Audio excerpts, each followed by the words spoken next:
Hello everyone, आज मैं revision कर रही हूँ स्ट्रक्चरल ऑर्गेनाइजेशन इन एनिमल्स। यूनिसेलुलर ऑर्गेनिज्म जो रहता है इसमें जितना भी फंक्शन होता है लाइक डाइजेशन, रेस्पिरेशन, रिप्रोडक्शन, ये सब परफॉर्म करता है सिंगल सेल। कॉम्प्लेक्स बॉडी जो होता है मतलब कि मल्टी सेलुलर एनिमल जो होता है इसमें सेम बेसिक फंक्शन जो होता है ये कैरी करता है डिफरेंट ग्रुप ऑफ सेल, वो भी वेल ऑर्गेनाइज्ड मैनर में। बॉडी जो होता है सिंपल ऑर्गेनिज्म का लाइक हाइड्रा, ये बना हुआ रहता है डिफरेंट टाइप के सेल से, मतलब कि 1000 टाइप का सेल होगा। बट ह्यूमन बॉडी कंपोजिट रहता है बिलियन ऑफ सेल से, जो कि परफॉर्म करता है वायरस फंक्शन। कहाँ पे कि 1000 और यहाँ पे बिलियन सेल है। मल्टी सेलुलर एनिमल में ग्रुप ऑफ सिमिलर सेल रहता है विथ इंटरसेलुलर सब्सटेंस, ये परफॉर्म करता है स्पेसिफिक फंक्शन एंड इस ऑर्गेनाइजेशन को बोला जाता है टिश्यू। जितना भी कॉम्प्लेक्स एनिमल रहता है सब में 4 टाइप का टिश्यू होता है एंड ये जो टिश्यू रहता है ये ऑर्गेनाइज्ड रहता है स्पेसिफिक प्रोपोर्शन एंड पैटर्न में एंड फॉर्म करता है organ like stomach, lung, heart and kidney. जब 2 और उससे ज़्यादा ऑर्गन परफॉर्म करता है common function by physical and chemical interaction and साथ में मिलके ऑर्गन सिस्टम का फॉर्मेशन करता है, जैसे कि digestive system, respiratory system, cell, tissue, organ system अपना जो वर्क रहता है वो स्प्लिट किए हुए रहते हैं। नेक्स्ट है animal tissue. Structure of cell जो होता है ये वेरी करता है अकॉर्डिंग टू देयर फंक्शन, इसलिए टिश्यू को क्लासिफाई किया गया है 4 टाइप्स में, epithelial, connective, muscular and neural. Epithelial tissue जो होता है ये कॉम्बिनेशन रहता है इक्टो इंडो मेसोडर्मल ओरिजिन का, एंड कनेक्टिव हो गया और मस्कुलर जो हो गया ये रहता है मेसोडर्मल ओरिजिन से, एंड न्यूरल जो रहता है ये इक्टोडर्मल ओरिजिन से रहता है। नेक्स्ट है एपिथेलियल टिश्यू। एपिथेलियल टिश्यू के पास फ्री सरफेस होता है एंड ये फेस करता है बॉडी फ्लूइड को और आउटसाइड इन्वायरमेंट को भी, ये प्रोवाइड करता है कवरिंग और लाइनिंग बॉडी पार्ट को। एपिथेलियल टिश्यू में जो सेल रहता है ये कॉम्पैक्टली पैक रहता है विथ लिटिल इंटरसेलुलर मैट्रिक्स, मतलब कि यहाँ पे बहुत ही कम या ना के बराबर इंटरसेलुलर मैट्रिक्स रहता है। 2 टाइप्स का एपिथेलियल टिश्यू होता है, simple epithelium and compound epithelium. Simple epithelium composite रहता है सिंगल लेयर के सेल से, इसका फंक्शन होता है ये लाइन करता है बॉडी कैविटी को, डक्ट्स को एंड ट्यूब्स को। कंपाउंड एपिथेलियम में प्रेजेंट रहता है, मतलब कि कंपाउंड एपिथेलियम का जो लेयर रहता है ये बना रहता है 2 और मोर सेल से, एंड इसका जो फंक्शन रहता है ये प्रोटेक्शन में हेल्प करता है, एंड इसका एग्जांपल दिया गया है स्किन। सिंपल एपिथेलियम टिश्यू को फर्दर डिवाइड किया गया है 3 टाइप्स में, स्क्वाइमस, क्यूबाइडल एंड कॉलमनर में।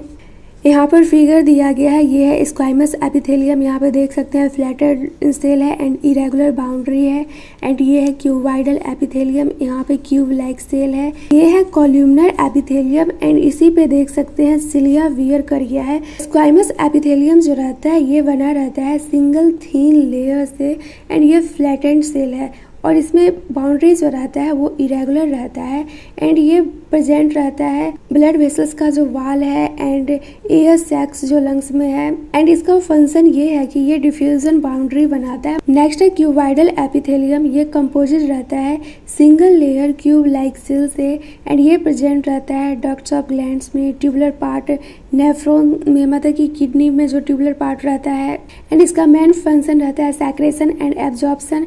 यहाँ पे सिंबल दिया गया है पीसीटी कहाँ रहता है नेफ्रॉन में, एंड नेफ्रॉन कहाँ रहता है किडनी में, एंड इसके पास जो रहता है माइक्रोविलाई रहता है। पीसीटी का फुल फॉर्म होता है proximal convoluted tubule. Columnar epithelium composite रहता है single layer and tall slender cell से, एंड इसमें जो न्यूक्लियाई रहता है ये प्रेजेंट रहता है बेस पर। फ्री सरफेस के पास इसके पास हो सकता है कि माइक्रोविलाई प्रेजेंट हो, एंड ये जो कॉलमनर एपिथेलियम रहता है ये पाया जाता है लाइनिंग में, जनरली स्टोमक के लाइनिंग में हो या फिर इंटेस्टाइन के। कॉलमनर एपिथेलियम हेल्प करता है सेक्रेशन एंड एब्जॉर्प्शन में। अगर कॉलमनर और क्यूबाइडल सेल वियर करता है सिलिया अपने फ्री सरफेस पे तो इसको बोलते हैं सिलिएटेड एपिथेलियम। सिलिएटेड एपिथेलियम का फंक्शन ये रहता है कि ये पार्टिकल हो या फिर म्यूकस हो, इसको स्पेसिफिक डायरेक्शन में मूव करता है ओवर एपिथेलियम।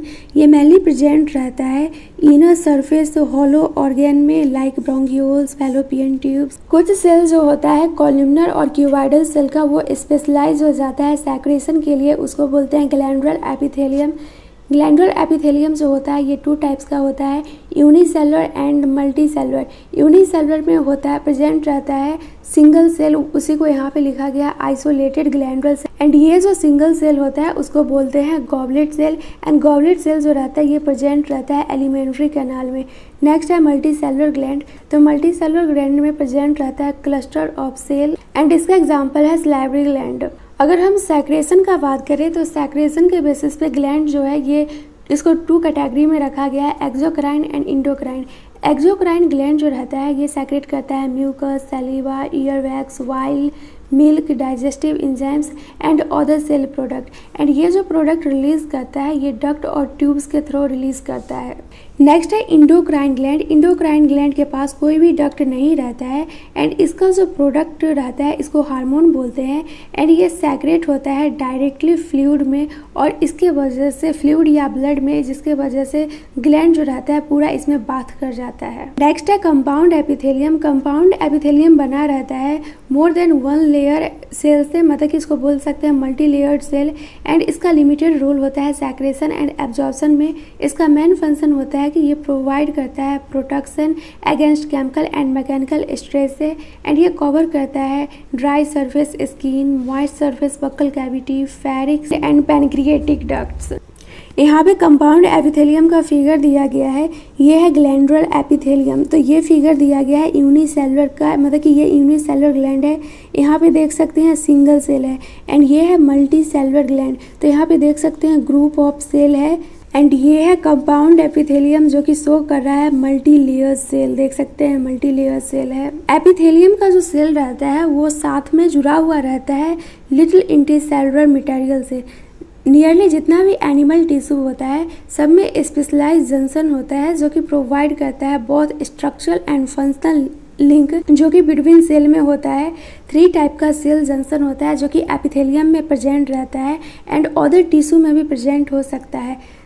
जंक्शन को बोलते हैं टाइट, एडरिंग एंड गैप जंक्शन। तो सबसे पहला है टाइट जंक्शन। टाइट जंक्शन जो रहता है ये हेल्प करता है कोई भी सब्सटेंस को लीक करने से अक्रॉस टिश्यू। सेकेंड है एडरिंग जंक्शन, ये परफॉर्म करता है सीमेंटिंग का काम, मतलब कि ये नेबरिंग सेल को साथ में रखता है। एंड थर्ड है गैप जंक्शन, ये फैसिलिटेट करता है सेल को कम्युनिकेट करने के लिए एक दूसरे से, एंड ये मतलब कि एक साइटोप्लाज्म ये है तो एक साइटोप्लाज्म ये है, तो ये दोनों साइटोप्लाज्म को कनेक्ट करके रखता है। एंड यहाँ पे रैपिड ट्रांसफर होता है आयंस का, स्मॉल मॉलिक्यूल्स का, और समटाइम्स तो बिग मॉलिक्यूल्स का भी ट्रांसफर होता है।